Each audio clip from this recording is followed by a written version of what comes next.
Hey, ma'am. May hapon, ma'am. Ako ting orderan sa imong lechon package, ma'am. Yes, ma'am. Ako imong gipadadaan sa money, ma'am. O, then, mukuan lang ko, ma'am. Kana pa siya balance nga 10,200. Excuse me ha, kanang ako, di ko mo bayad full ni mo ani tanan. Kay? Nag-deposit na ko ni mog 9,000 kay ang package nga nahitabuan na is 18 nga nahimog 19. Kana dapat dili na inanang food. Ingon man siya nako nga good for 50 to 60. Ma'am, sala ba din ako kung inyo... sala ba din ako, ma'am? Kung ang imo mga bisita dako or gamay o kaon, basta mo na siya akong package, ma'am. Ato, gusto si ko maningil nako. Naka-resibo. Nganong man, ma'am? Ay, kwanti kas BI, ambi kay ako i-report. Hala, ma'am, oy, na-ako'y business permit, ma'am. Na-ako'y business permit. Ay, mo din na yung ang style, ma'am. That is why manapakagtaw. That is why. Ha? Uy, dili, ma'am. Dili. Kailan ako kinsa ko? Ma'am, dili. Afford ko akong party week. Kanire pinakadugyot na akong party. I tell you, dugyot party. Di nga nun namin tinirmang ka, ma'am. Kahit Nga ko nung sa namin recommendation sa akong friend. Unya. Rekomendahan ko ginani. Unya. Naglagot ko ipang suta mong tanan ron. Unsa man ang ipang? For what? For what? Nganong gitagaan ko ginani? Bayad na pa ko 10,000. Unya, do you think that is worth 9,000? Do you think imong food tagpila ranip? Lo. Do you think pila imong food? Excuse me. Yaw. Kani unsa man ni? Ha? Kwan ko mo nauron. Suway. Sulay. Ako ni dito. Tawag sa pulis. Yes, you can. This is life. This is life. Oh, I don't care. Ma'am, ayaw pa pinag-trespassing. Ma'am, Abi. Hoy, si Cool Police. This is my package. This is. Pwede ako ni kwaon. Pwede ako ni kwaon. Yes, ma'am, imo ni property, pero this is not fully paid. Ha? This is not fully paid. Ayaw pa ginana. That is why ingon ana ka nga mangita ka resibo. Mao din nagyata ka og isika ingon. Kay mao din imong purpose. Ha? Walay. Kamay ra kayo, ma'am. Ka-afford ka? Ma'am, ka-afford ka, ma'am? Ngano nag-maintainer ka, ma'am? Mao din ay imong reason, Tungod lang ma'am. nga gi-recommenda. Okay. Kay naluoy ko sa recommendation. Sus, ma'am, Kanintabang dili na ako problema. Naluoy ka. What you did now? Ha? Unsay imong So, gibuhat? what you did to me? Pangyatak ni ma'am. Ha? Nangilad mo. Nangilad mo. Unsay nangilad? Pangyatak Unsay mo. nangilad? Tanawa Ha? yung gihatan na Oh my food. God. Ang nangilad, ma'am, why na about? Boy, ginoo ko 5,000. Worth 5,000. My God. Doon man imong driver nga exchange kay di ko ni mao ang Oh, kay dili man nimo bayaran. Ako ginan i-pull out. I-pull out kay pwede na ako ibayad. Iuli ang 9,000. Kausapin na po natin si Ma'am Marjorie Abastas. Okay, siya yung caterer at kanyang reklamo si Maria May Hofilenya, yung doon. Magandang hapon po, ma'am. Oh, humingi na malalim si ma'am. Kitang-kita talaga yung kanyang kalooban, mabigat na mabigat. Ma'am, Sir Rafi, magandang hapon po, ma'am. magandang hapon po sa inyo po. Alright, so customer niyo po itong si Maria May Hofilenya. Yes po. Ano ho ba yung handaan nila? Hindi po ako sigurado, pero may birthday po. So ma'am, kano po yung original na usapan? At pang ilang tao po ba yung ihanda nyo sana doon sa napag-usap?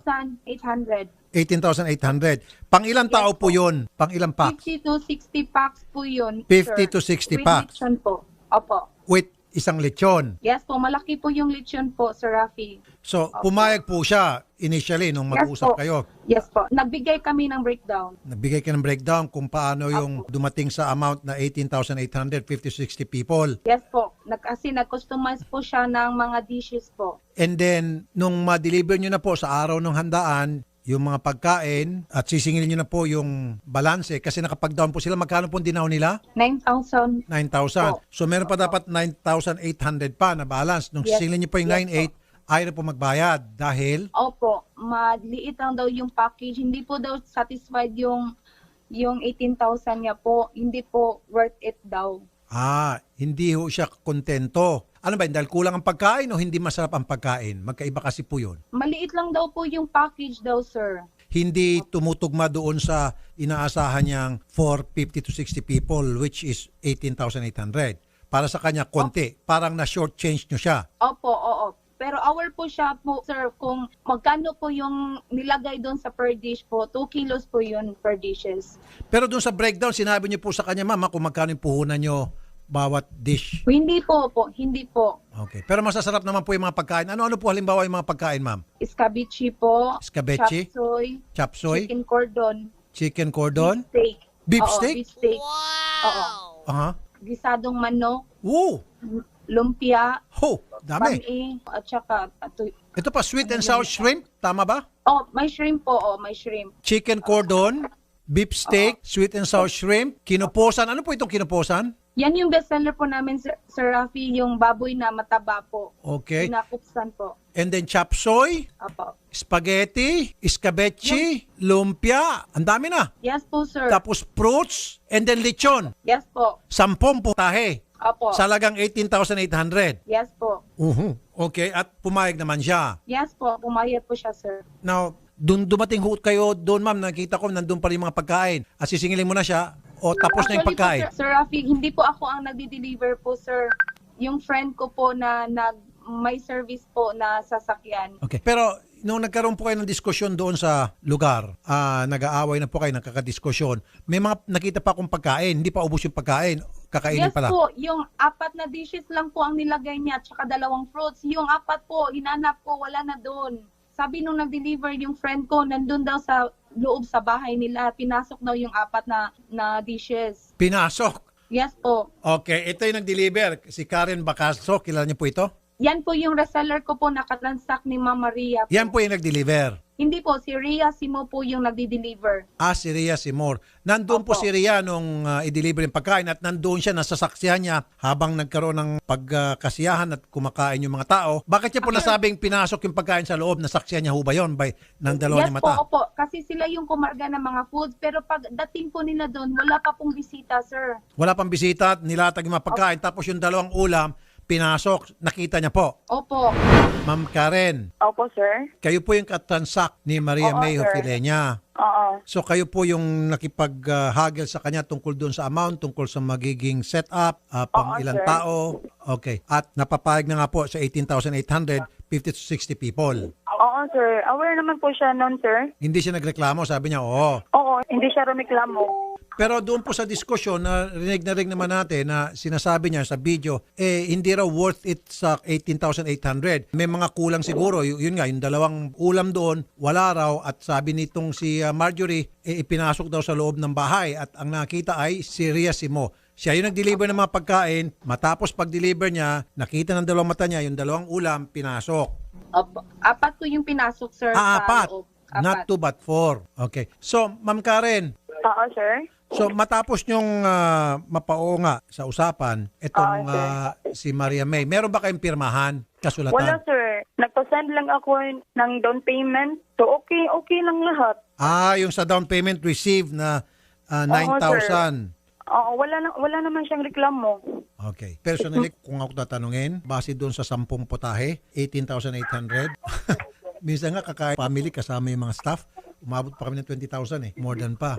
Pero sobrang daming pagkain. Ang doon. pinagtataka idol ng netizens, may kasama na pong lechon na malaki. Sa lechon na lang. Ang lechon, sa pagkakalam ko, hindi ko lang banggitin yung pangalan ng hindi naman sponsor. 9,000 yun, ang pagkakalam ko, yung lechon na large sa Cebu. Meron kaming suki dyan na lechonan. 9,000 yung pag large. Kalahati na agad ang kakainin pag sa lechon pa lang. Di idol small pa lang, 9. Small. Ang extra large nila is 16,600. Kita mo yan. Lechon pa lang yan, sir. Meron tayong bagong lawyer. Siya nga pala, bakit meron tayong bagong lawyer? Kasi po, 3 po ang mga abogado namin dito. Kinukonsulta si Attorney Garrett Tungol ng AXIS Party List, Attorney Freddy Villamor, at ngayon si Attorney Sam Ferrer. Kasi po, lahat ng mga abogado namin dito, part-time naman po dito dahil sila po ay practicing lawyer. Palagi ho sila nasa courtroom. Kaya nga po kumuha kami ng 3 para i-schedule po namin kung sino yung available at that time ng airing, yun po tatawagan namin. Kasi ngayon po, yung mga lawyers namin tulad ni Attorney Garrett Tungol, Attorney Villamor, palagi po nasa court hearing. Okay? At marami po sila mga kliyente. Si Attorney Garrett Tungol ng RCIS Party List, Ateneo graduate po yan. Si Attorney Villamor ay San Beda. At itong si Attorney Sam Ferrer ay San Beda rin. Attorney Sam Ferrer, magandang hapon sa iyo. Magandang hapon din, Sir Rafi. Okay. Attorney Ferrer, doon na lang sa usapan na 18,800, pumayag na 50 to 60 people at nag-down na 9,800 itong umorder. Pero pagdating nung handaan na i-deliver na lang mga pagkain, hindi na sinunod nitong umorder ng pagkain yung usapan na 18,800 at ayaw na niya magbayad ng balanse. Ayun nga, sir, kasi tama naman kayo dun sa sinabi niyo, no? Lechon pa lang. Pasok na kasi yung 18,800 na pagpresyo nung caterer. Kasi sa totoo lang, recently graduate yung pinsan ko. Nag-order din kami ng lechon. Ganun din eh. Nasa 9 or 10,000. Oh. Tapos may iba pa siyang putahe. Like you mentioned kanina, ang dami. Parang nasa 10 putahe pa yon. Mhm. So hindi makatotohanan or hindi rin natin mapapaniwalaan yung sinasabi ng respondent na hindi covered ng 8,800 yun na i-deliver sa kanya. Mhm. Ngayon, pwede rin pag gano'n at ayaw niyang bayaran, di po pwede pang magkaroon ng legal action yung si caterer. Okay. Kasi pag may na-receive ka, katulad ng pagkain, pwede kasing if you deny receiving that value, tapos nag-agree ka, baka pwede pang mag-pull yun sa isa pag nagkataon, pag ayaw niyang magbayad. Okay, kahit na walang kontrata, verbal lang, pwede tong, will it stand in court? Yes, sir. Kasi ang ang contract, agreement lang yan eh. Meeting of the minds yan, sir. Kahit hindi siya written, pag nag-agree sila, pag na-prove ni caterer na there is a meeting of the minds, hindi kailangan na meron silang written contract. Meron namang ibang paraan para ma-prove niya yon. At ano yung mga ibang paraan halimbawa? Pwedeng yung conversation nila, for example, text messages, o kaya merong witness, as Okay. long as ma-prove niya. Like conversation, text messages, or kahit sa chat yan, basta ma-prove niya lang na nag-agree itong si respondent. Okay, base dito sa video, Attorney Sam, mukhang aware itong inireklamo na 18,800 talaga na pag-usapan. Kaya nga lang siya pumapalag dahil konti raw kulang daw.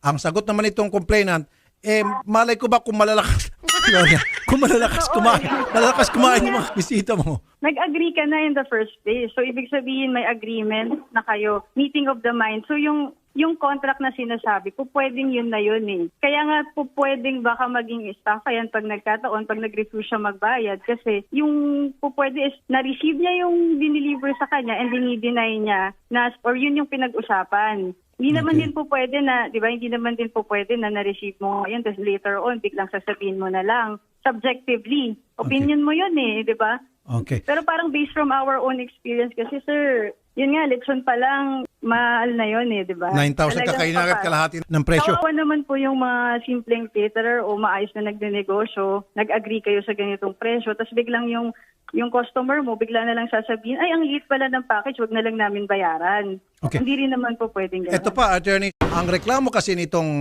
si Maria May, yung inireklamo, sabi niya, konti raw, hindi enough, pero merong isang testigo yung nag-deliver ng food na yung 4 daw na putahe ipinasok sa loob ng bahay. So talagang magiging konti na nga po yung bilang ng putahe dahil yung 4 ipinasok na sa loob ng bahay. Dun sa act na yon, parang may intention itong si respondent natin na i-defraud pa yung caterer niya, no? Parang siya pa yung may intention na manloko dito sa caterer.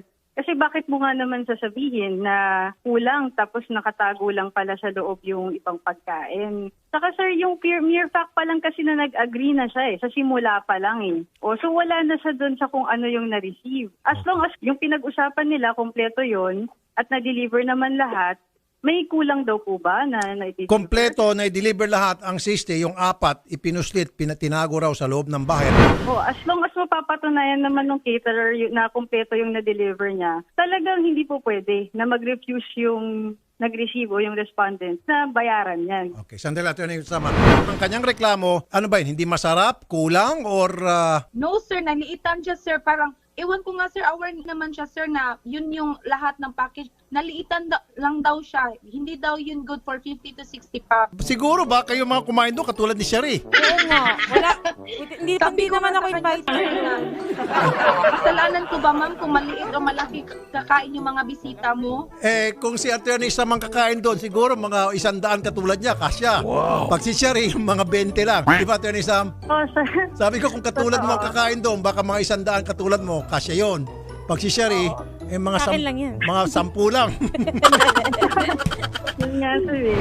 So, anong pwede may kaso dito? Kunyari, magkortehan na sila, Attorney Sam, pag nagmatigas itong si Maria May. Baka pwede nating ipasok yan din ng ng estafa kasi with abuse of confidence or kasi one of the ways para makomit mo yun is by denying that you received the thing or that the thing was received or yung kung ano man yung dapat na i-deliver sa'yo. Dito sa kaso na to, na i-deliver naman sa kanya. Kumpleto naman. So yung sinasabi niya kasi na ang lit naman ng package na to, hindi naman kasya sa 50 to 60 people, opinion niya yun eh. It's very subjective eh. Okay. Opo, yung fact na talagang nag-agree siya from the very start na deliver naman ng buo, yun yan eh. Meron siyang obligation para bayaran talaga yung pinag-agreehan nila na amount. Yun lang talaga yun, ganun lang siya kasimple. Hindi na siya pwedeng magsabi na ang konti naman ito, ang dami naman ito. Kasi katulad nga ng sabi nyo, depende naman talaga yun kung sino yung mga kakain, ilan ba talaga yung dumating na bisita. Hindi rin naman natin alam kung baka 100 po yung dumating na bisita doon, ang in-order Pwede. niya lang is 50 to 60, isisisihin niya yung caterer ngayon. Tama. Okay. Pwede rin kasi gano'n. Babalik tayo dun sa resibo. Yun at ang pinanlalaban, kaya malakas ang loob nitong si Maria May magreklamo dahil alam niya walang maibigay na OR itong caterer, kaya pwede na siya magbalasubas dahil pwede niyang balikan na hindi ka legit at wala kang resibo. Kung magkano ibibigay ko sa'yo, tanggapin mo na. Otherwise, magreklamo ako sa BIR. So, paano natin ma-resolve yung issue na yun? Depende po sa usapan nila yan pag nagkataon. So si complainant naman, pwede naman siyang mag-comply later on kay BIR. Pero pag si complainant naman ang nagkaso kay respondent, meron din siyang criminal case. So I don't think pwedeng panakot ni respondent din yun kay complainant. So pareho, kasi sir, pwede naman talaga namang dapat mag-i-issue ka ng OR. At Okay. meron din yung Kahit na sanction. online. Opo, kasi ang nasa law natin, any sale of goods or services, basta nag-i-exceed po sa 25 pesos. Okay. Kailangan po. Pero pwede naman siyang mag-comply later on. Kung ayaw niyang siya ay maparusahan na criminally ng BIR, so ibig sabihin nito, hindi naman yung deterrent na sumingil siya. Aha. Okay, so pwede niya Pwedeng sabihin sa BIR later on, sige BIR, kung magkano yung nabayad sa akin at kung ilang porsyento babayad ko para sa buwis, babayaran ko. Pwede yung later on to follow. Actually, ang rule dyan kasi, once the payment is received, kailangan talagang mag-issue ng OR. Yun ang talagang standard. Okay. In this case, nakalimutan niya siguro. Wala pa siyang OR. Opo, pwedeng to follow. Opo. To follow. Okay. Oo, sige. basta ang sinasabi lang dito is talagang dapat siyang kumolekta. Okay. And then at mag-comply na lang siya dun sa requirement naman nung customer niya na OR kasi yun nga lang karapatan talaga ng customer humingi ng OR. Okay. Sige. So on this case, pareho silang may obligasyon sa isa't isa. Hindi So, pa kayusin na natin siguro sila kaysa naman Yun nga, magkadimandahan. sir, totoo sir. Mas ayusin na lang kasi maliit naman na issue, di ba? Etong si Maria May, ang laki-laki ng bahay niya. Mukhang doon niya. 9,800, Oo nga, di kayang bayaran. Sus, Nakita ko nga po si Madam Sabi ko, naku. naka-Chanel pa. Oo, Ganda. naka-Chanel. Kayang-kaya ni Madam Siyempre, yung Chanel na lang, hindi lang 9,000, baka 50,000 agad yun, di. Opo. Di ba? Opo. Mayaman si Madam.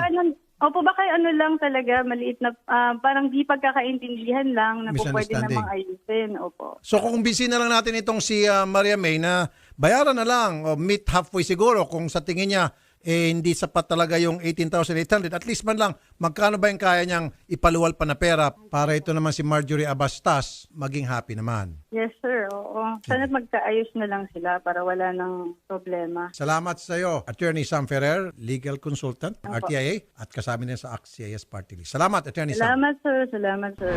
Ma'am Marjorie, Yes po, sir. pwede tayo magdemanda, Okay po.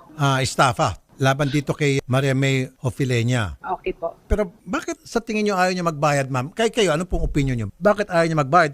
Mayaman naman siya, kitang-kita ng ebidensya, maganda yung bahay niya, tapos ganda pa ng mga kasuotan niya, doon yan dating, binigay niya naman yung pagkain. Anong reason sa palagay ninyo bakit nagmamatigas siya at ayaw niya ibigay yung kompletong bayad? Wala nga ako idea, sir, kasi kung titingnan mo talaga yung package, sir, nung nilagay dun sa sasakyan, sir, madami yung dumadaan dito sa amin. Marami nagtatanong magkano yung package. Sinabi ko sa kanila na 18,000 to lahat. Uy, ang sulit. Hindi ko nga alam, sir, kung bakit nakapagsabi siya na hindi worth it. Pero ang laki po ng lechon, sir. 30 kilos po yung cook na po yun. Okay. Ma'am, Wala po idea. ma'am, naniniwala ako, ma'am, kasi sa Cebu, ilang beses na kami pupunta dyan at tuwing pupunta kami dyan, meron kami paboritong lechonan, kinakainan ng lechon. Hindi ko lang babagdi pangalan. Pag malaki, umabot ng 9,000, kung minsan 16,000 pa pag extra large. Ano ba ito sa'yo? Extra large, large? Large po, sir. Nasa 9 to 10,000 yan pag large. Yes po. Oo, Yun na agad, kinain agad yung kalahati nung yun nga amount. po, sir. Sinabi ko po sa kanya, sir, kasi dumating yung friend ko po na nagde-deliver. tumawag sa akin dahil hindi daw siya magbabayad kasi di daw worth it, maliit lang daw yung package. So agad kong kinokontak yung reseller ko. Yung reseller ko po sir, hindi po siya sumasagot. Tapos nagchat ako, please pick up my call. Hindi po siya sumasagot. Ito po yung reseller. Sige, kausapin natin si Karen. Karen, Oo, sir. okay, so kayo ang lumilitaw na middleman. Mm-mm. Bakit nagmamatigas itong customer sa palagay mo? Hindi ko rin po alam, sir. Kasi yung transaction namin, smooth naman yun. Ang bait niya po sa akin. Sorry tanungin ko lang to para maging patas. Hindi kaya binawasan mo? Bakit kulang na yung nakarating na pagkain sa kanya kaya kumonti para sa kanya. Teka muna, hindi ito in-expect ko. Ba't kumonti na lang yung dumating ng mga putahe? Hindi kaya? Sanay kasi siya sa catering, sir. Sanay sa catering. Itong si Mariamay. Oo, sir. Suki nyo na talaga ito. First time, sir. Pero ba't mo sasabi na sanay na siya sa catering? Oo, sa catering, sanay na siya. Pero dito sa food package, first time. Food package lang po kasi yun, Idol. Magkaiba pa po sa catering. Itong kila Marjorie food yes package. Po, food package lang po. For 50 to 6 packs lang po. Hindi po sa catering. Okay. So, na-explain mo sa kanya na... Pero sa'yo hindi siya nagreklamo, ano? Wala siyang sinabi sa'yo pagreklamo. Wala naman, sir. Okay, sige. Salamat, Ma'am Karen Bacalso. Good Okay, afternoon. sir. Thank you. Okay. Si Maria May Ofilenia ay nagda-drive daw at babalikan na daw tayo after 30 minutes. Sige, subukan natin balikan siya later para makuha na natin siya ng pahayag. For the meantime, Ma'am Marjorie, kung gusto niyo po magsampa ng kaso, tutulungan po namin kayo para ma-recoup or mabawi niyo po at masingil niyo po yung balanse. Okay? Okay po. Salamat po Sir Rafi. Ganito na po siguro. Babayaran ko po yung balance pero gusto ko habulin nyo siya para mabigyan ng leksyon. Di ba? Magkano lang naman yan? 9,000. Si-share ko po yan sa iba, sir. Di ba? Yung 9,800, bigay ko na sa iyo yan para wala maraming gulo. Pero tuluyan mo pa rin siya. Yes po, sir. Di ba? Gusto ko lang mabigyan ng leksyon yung mga ganitong klaseng tao. Tinawag pa yung dugyot yung package ko po. Tinawag niya yung dugyot, nanlait pa. Alam mo ba, ito yung pinakadugyot na food na in-orderan ko. Mata pobre po yan, sir. Naka-Chanel lang siya, marunong ng manglait. Nako. Opo, nanglamang po siya ng kapwa niya po, sir. Sabi nga ng isang netizen, baka daw naubos na yung pera sa Chanel. Dinatawag pa ako ng bullshit. Tapos gusto pa niya ihampas sa mukha yung escabeche po, sir. Sa mukha ko. Ang yabang naman. Opo, sobra po, sir. Kaya nga, ang dami pong nagagalit po, sir. Mata pobre talaga. Opo, sir. Ano ba itong bahay niya sa may subdivision? Hindi po subdivision, sir. Nasa Highland po yung bahay niya po. Kaya pala may parang overlooking view. Overlooking. Oo, maganda po yung bahay niya po. Ganda nga sir. Sige, ganito ang gagawin natin, ma'am. Tuluyan mo yung 9,800 na balanse. Sige, sagutin ko na lang yan sa'yo. Pero gusto ko tuluyan mo at lahat ng mga taong manluloko sa mga caterer para mabigyan sila ng leksyon. Salamat po, sir. Sige, ma'am. Yan, yung nakita ko yung order ko na worth 90,000 for 50-60 packs. Kung makikita niyo sa video niya, ang liit lang talaga. Customer is always right. Kaso namin, very on yun yung kaso namin. Nagdidemanda na kasi ako. Ano pa yung kinaso niya sa kanya? Marami sir, hindi na lang ako magsasabi sir kasi confidential yun. Baka pwede ko kayong pakiusapan na quits na lang, mag-public apology na lang ang isa't isa sa inyo. Ayoko talaga Sir Dolfo, sinalbahin niya yung mama ko, sa totoo lang. Biruin mo na yan, sinalbahin yung pamilya ko, lalo na yung mama ko. Ikaw ba yung mama mo, Sir Dolfo? Bababuyin. Ganon, binababoy yung mama ko, Sir Dolfo. Ha? Anong gagawin ko niyan? Hindi ako makatulog yan. Hindi ko talaga palampasin yan. Ayoko. Ano pong ginawa niya sa mama niyo po, ma'am Maria May? Pinababoy. Paano po? Alimbawa, anong klaseng pambababoy, ma'am? At saka yung asawa ko, pinababoy. Yung anak ko, lahat sa Facebook. Si Marjorie po ang nambababoy? Si Marjorie po? Oo.